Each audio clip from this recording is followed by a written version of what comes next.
welcome to another episode here on Youth Conversation Corner podcast. As usual, I'm your host, Yanko Galuru, and today we'll be discussing about the family planning, especially to the youth. And in the studio, I'm not alone. I'm having a guest, and she will introduce herself. So welcome. I'm Shamimu Bwanali, a youth activist here in Nyonaberi. So what comes to mind when you think of family planning? Family planning involves making a decision. It's about when to have children, how many to have. How many to have, and using some methods such as contraceptions, so that you can control fertility. It allows people to decide when they are ready for the responsibilities in terms of family planning. When they are ready for their responsibilities of being a parent. You know how parenthood is, so people plan for their parenthood. It also helps them to avoid unintended pregnancies, or unwanted pregnancies. Even in marriage, unwanted pregnancies can occur. It can also protect their health and plan financially for a family, so that they can plan for their future, because you cannot just marry one another and decide to have kids. So they plan for their financially stable.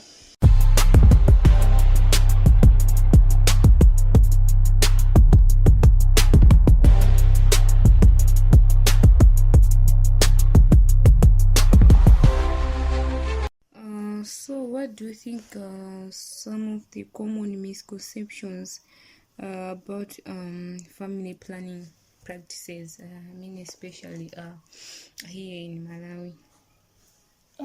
We can say that family planning is only for married couples here. Contraceptives cause infertility or long-term health issues. So family planning is against culture or religious beliefs. Only women are responsible for family planning, leaving men out of the conversation on their family planning. Addressing this misconception,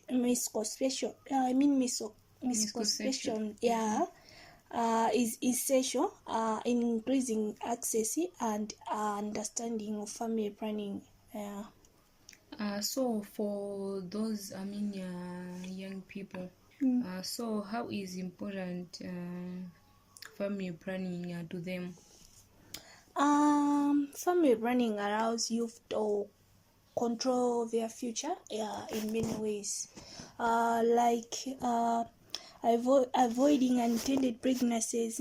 To add on that, family planning is crucial for youths because it enables them to prevent early and unintended pregnancies, like I have already said. Unintended pregnancies, like unwanted pregnancies. So for many young people, being able to plan when to have children means they can stay in school longer, focus on their studies, or focus on building a career on their own, and avoid heavy risks associated with early pregnancy.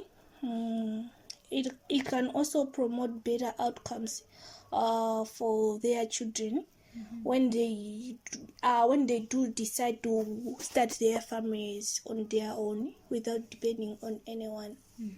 So it also helps to protect against sexually transmitted infection, which is STIs. When using methods like condoms, this reduces the risk of maternal mortality, as young girls, especially teens, are more at risk of complication during pregnancy and childbirth. This can happen because of peer pressure or some other ways. Improving financial stability, as spacing pregnancy can make it easy to plan and save for the cost of raising children.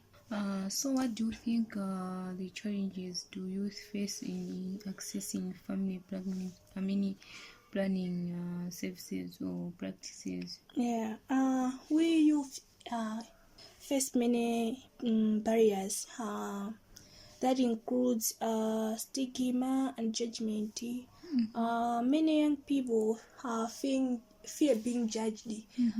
Even I myself, I feel bad for being judged or for seeking contraceptives, especially if they are unmarried.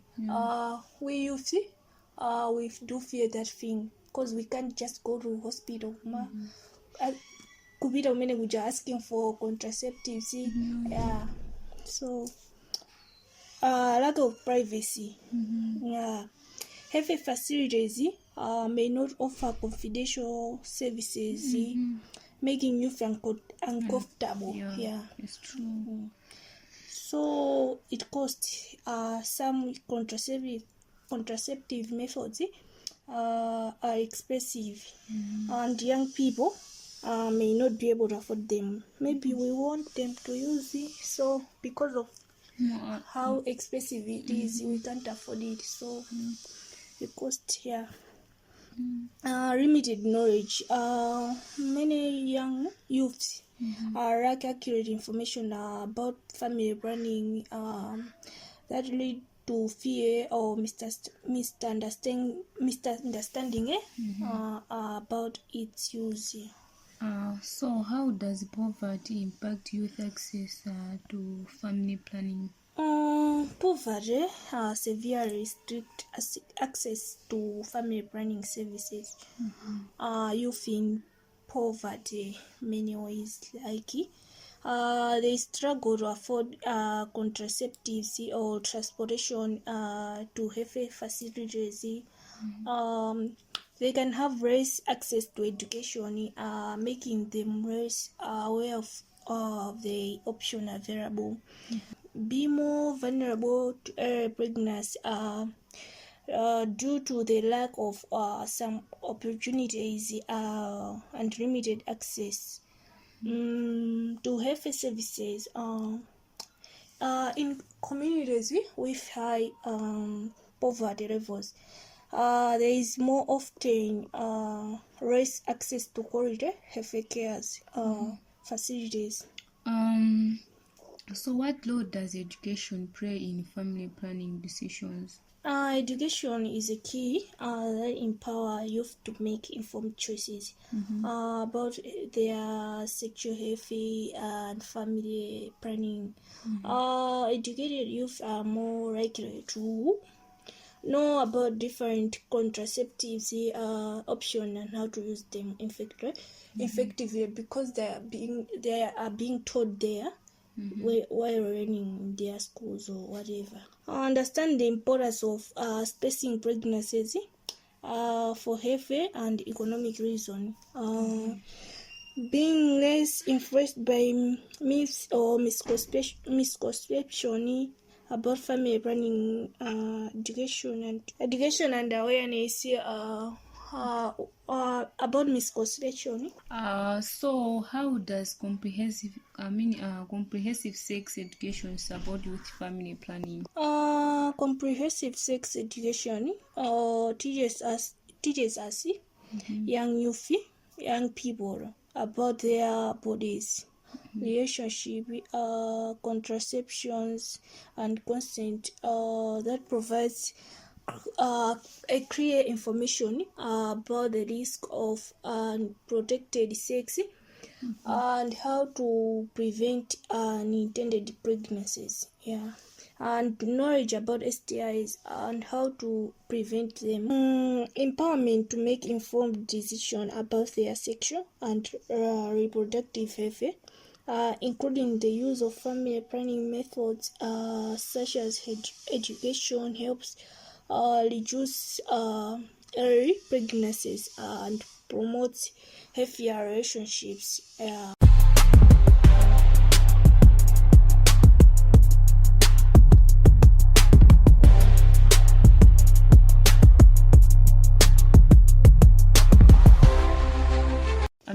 What laws do parents, teachers, as well as community leaders can play to address this issue? Parents have a great role to play in this issue. Because parents can offer guidance, because like open conversation with their children, especially these girls parents have a big role to play on these girls. So and they should provide support for their children to make responsible decision, not kuri agalagwisa kutani mangwankulazi zose. Teachers can also deliver accurate information about sexual health, counterating myths and misconception. Community leaders also have role to play on this. They can help shift cultural attitudes by advocating for family planning and breaking down half taboos. When these groups work together, they can create an environment where youths feel supported and well informed about this issue. So how do you think that how we can address these misconceptions and myths surrounding family planning? I think one way is clear communication. There should be some programs that will offer scientifically accurate information about family planning. Should be more widespread. Another way is they should cultural sensitivity. Messaging should be tailored to local beliefs and customs. Addressing concerns in ways that respect but challenge half traditions. Engaging trusted voice that will involve community leaders, healthcare workers, and even religious leaders in sharing this factual information. This can be a highly effective in dispelling myths. So what are the effective ways to engage youth in family planning conversations? First thing, it should be peer education. Youths can be open to each other. So first thing, young people often listen to their peers. So training youth to educate others can have a big impact, because when we are teaching each other, we do listen to one another. So this must be first thing to do. So another way is social media. Platform like Facebook, Instagram, and TikTok can spread information in a format that youths are already engaging with. Youths friendly spaces. This is another way. Youth-friendly spaces by creating environment like online or offline, where youth can talk openly without fear of judgment, is also crucial.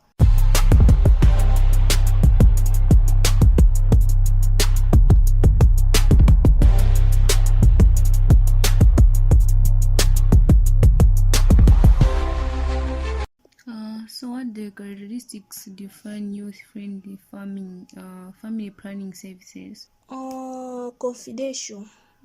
Young people should feel safe knowing their privacy is respected.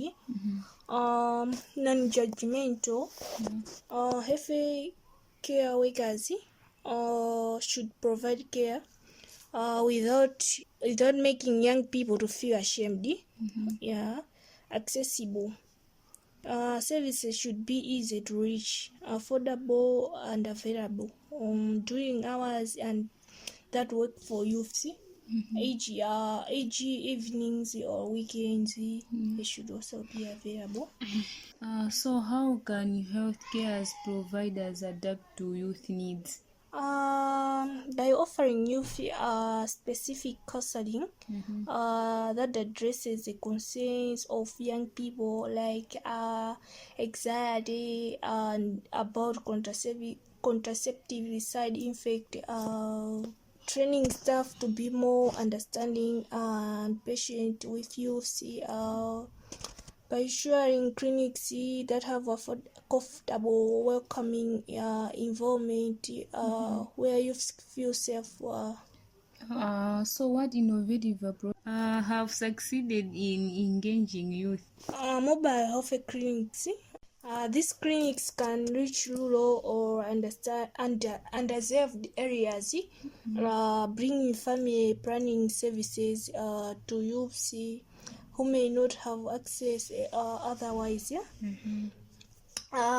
These apps and websites, by providing information on contraceptives, offering appointment bookings to fellow youth, services, or answering sexual health questions. This can also help the youth by choosing youth ambassadors programs.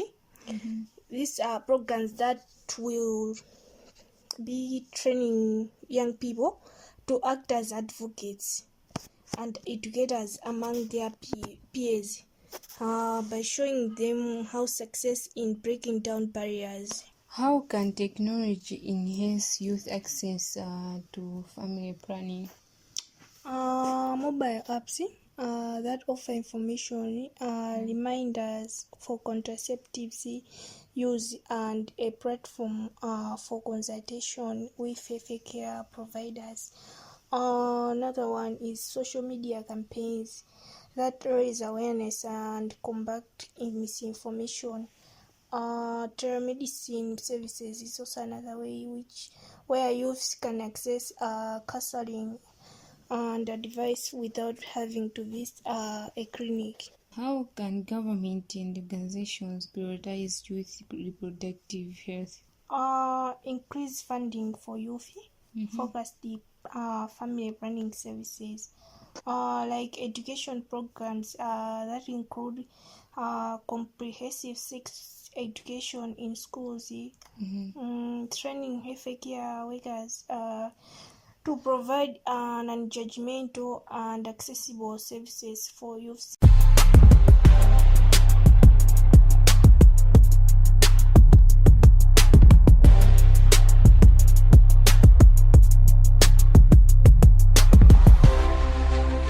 So what resources are available for those youth for youth family planning initiatives? There are many resources, but I'll just mention a few.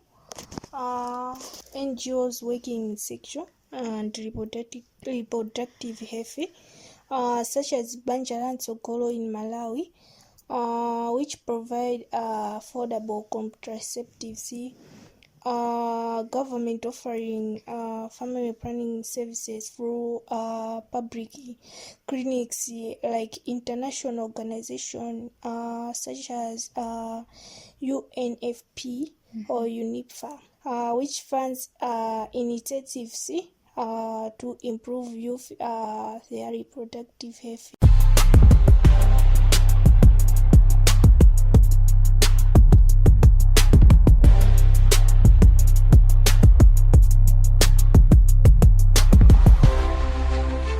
So how can communities support youth family planning? Communities can support youth family planning by reducing stigma, by creating an open conversation about family planning, and also support local youth leaders who advocate for sexual and reproductive health, and by also encouraging parents and teachers to talk to youths about family planning in a supportive and judgmental way, so that their children can understand well, and they should also talk to their children with a love and care. So what changes would you like to see in youth family planning services? I would like to see many changes, like more youth-friendly clinics that are accessible, affordable, and provide confidential services, and improve the education in school about sexual health and planning, family planning. Reduce the stigma around family planning, so that young people can feel comfortable seeking information and services without fear of judgment. Mobile health units, so that they can reach undeserved areas, like rural areas, ensuring that all youth, even in remote locations, like I have already said, have access to family planning services. Yeah, that's the change I'm excited.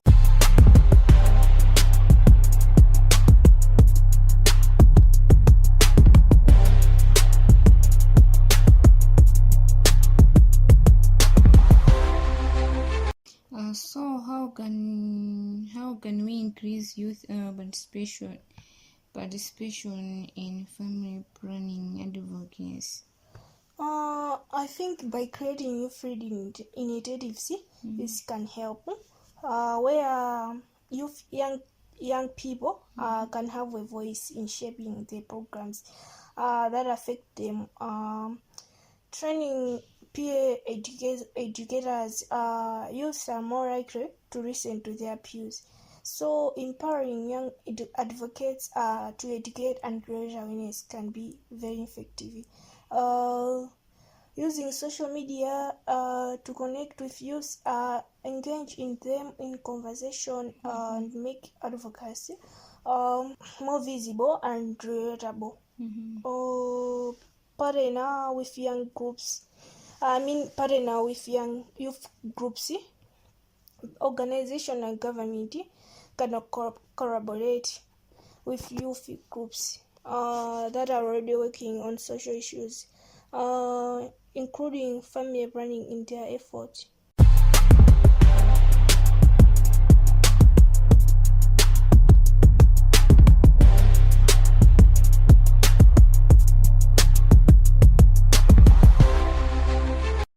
So what role can technology play in enhancing youth family planning?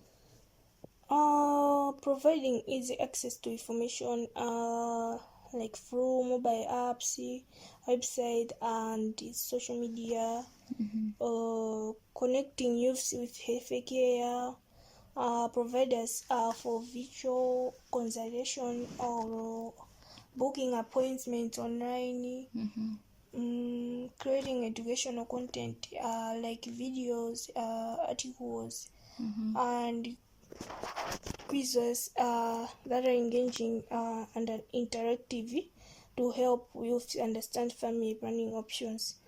Using SMS reminders to help youth stay on track with contraceptive use, like reminding them to take birth control pills or attend appointments. So what's the future of family planning for youth, especially here in Malawi? Government and organizations continue to invest in youth-friendly services and education programs. More comprehensive sex education becomes part of the national curriculum, ensuring that all youths are educated on their reproductive health. Cultural and religious leaders support these initiatives by promoting responsible family planning practices. Technology and innovation are leveraged to increase access to information and services, particularly in rural areas where healthcare facilities may be limited. If these steps are taken, youths in Malawi will have better control over their reproductive health, thereby leading to improved outcome in terms of health, education, and economic opportunities. So, have you or someone you know benefited from family planning services? I mean, especially for the youth. Maybe you have a friend, or maybe it can be a sister, or even you yourself. Maybe you have done it before, and it really helps you. So, can you share? Your story or their stories. I can say that many people really benefit from family planning services. Yeah. I had this friend of mine who was introduced to Banjara Sagola, and she started using contraceptives pill. She could always sleep with her boyfriend, and she was really protected. Yeah, and it really helped her. In terms of while she was doing that, she was in school, and it happened that she graduated with good grades. Yeah, but it didn't affect her. Yeah, so it helped her. On top of that, and a neighbor was also using that method, but she was married. And they did that so that they can't have children in their early ages. So they wanted to be financially stable so that they can have children, so that their children cannot suffer. So they use a contraceptive pill for like 3 years. Yeah. It really helped them because they benefit it from. Yeah. Okay, so do you have any advice? My advice to my fellow youths is that family planning is important. Yeah, because pregnant can destroy our future. So especially yeah.